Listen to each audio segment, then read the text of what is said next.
Dengue ಜ್ವರದಿಂದ ಬಳಲುತ್ತಿರುವವರ ಸಂಖ್ಯೆ ರಾಜ್ಯದಲ್ಲಿ 7,000 ಗಡಿ ದಾಟಿದ ಬೆನ್ನಲ್ಲೇ ಸೊಳ್ಳೆಗಳಿಂದಲೇ ಹರಡುವ ಜೀಕಾ ಸೋಂಕಿನ ಆತಂಕ ಎದುರಾಗಿದೆ. ಜೀಕಾದಿಂದ ಶಿವಮೊಗ್ಗದಲ್ಲಿ ವ್ಯಕ್ತಿಯೊಬ್ಬರು ಮೃತಪಟ್ಟಿರುವುದು ಆತಂಕಕ್ಕೆ ಕಾರಣವಾಗಿದೆ. ಜೀಕಾ ಸೋಂಕು ಎಂದರೇನು, ಇದು ಯಾವ ರೀತಿ ಹರಡುತ್ತದೆ ಎನ್ನುವುದರ ಸಂಪೂರ್ಣ ವಿವರ ಇಲ್ಲಿದೆ. ಡೆಂಗ್ಯೂ ರೋಗವನ್ನು ಹರಡುವ ಈಡಿಸ್ ಜಾತಿಯ ಸೊಳ್ಳೆಗಳಿಂದಲೇ ಜೀಕಾ ವೈರಸ್ ಹರಡುತ್ತದೆ. ಈ ಸೊಳ್ಳೆ ಸ್ವಚ್ಛವಾದ ನೀರಿನಲ್ಲಿ ವಾಸಿಸುತ್ತದೆ.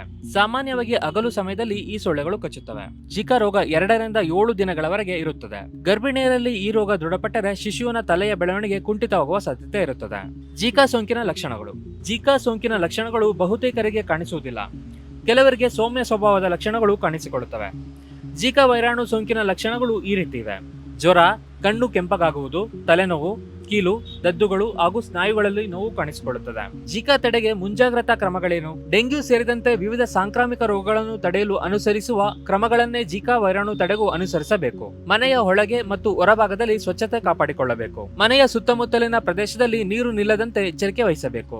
ನೀರು ಸಂಗ್ರಹ ಮಾಡುವ ಸಾಧನಗಳನ್ನು ವಾರಕ್ಕೆ ಒಮ್ಮೆಯಾದರೂ ಸ್ವಚ್ಛಗೊಳಿಸಬೇಕು ಮತ್ತು ನೀರು ಸಂಗ್ರಹ ಮಾಡುವ ವಸ್ತುಗಳನ್ನು ಮುಚ್ಚಳದಿಂದ ಮುಚ್ಚಿಡಬೇಕು. ಸೊಳ್ಳೆಗಳ ಉತ್ಪತ್ತಿ ತಾಣಗಳನ್ನು ನಾಶಪಡಿಸಬೇಕು ಮತ್ತು ಸೊಳ್ಳೆಗಳು ಕಚ್ಚದಂತೆ ಮುಂಜಾಗ್ರತೆ ವಹಿಸಬೇಕು. ಜೀಕಾ ದೃಢಪಟ್ಟರೆ ಏನು ಮಾಡಬೇಕು? ಡೆಂಗ್ಯೂ ಸೋಂಕಿನಂತೆ ಜೀಕಾ ಸೋಂಕಿಗೂ ನಿರ್ದಿಷ್ಟ ಚಿಕಿತ್ಸೆ ಅಥವಾ ಲಸಿಕೆ ಇಲ್ಲ. ಜೀಕಾ ಸೋಂಕಿನ ಲಕ್ಷಣಗಳ ಆಧಾರದ ಮೇಲೆ ಚಿಕಿತ್ಸೆ ನೀಡಲಾಗುತ್ತದೆ. ಈ ಸೋಂಕು ಕಾಣಿಸಿಕೊಂಡರೆ ನಿರ್ಜಲೀಕರಣ ಹೆಚ್ಚಾಗುತ್ತದೆ. ಹೀಗಾಗಿ ನೀರಿನ ಅಂಶವಿರುವ ಆಹಾರವನ್ನು ಹೆಚ್ಚು ಸೇವಿಸಬೇಕು.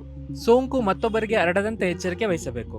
ರೋಗ ಲಕ್ಷಣ ಹೆಚ್ಚಾದರೆ ಕೂಡಲೇ ವೈದ್ಯಕೀಯ ಚಿಕಿತ್ಸೆ ಪಡೆಯಬೇಕು. ಸರ್ಕಾರಿ ಆಸ್ಪತ್ರೆಗಳಲ್ಲಿ ಉಚಿತ ಚಿಕಿತ್ಸೆ.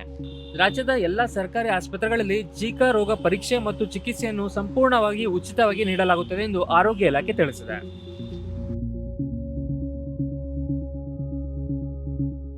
ಹೆಚ್ಚಿನ ಸುದ್ದಿ ಅಪ್ಡೇಟ್ಗೆ ಈಗಲೇ the federal Karnataka YouTube page ಅನ್ನು ಸಬ್ಸ್ಕ್ರೈಬ್ ಮಾಡಿ.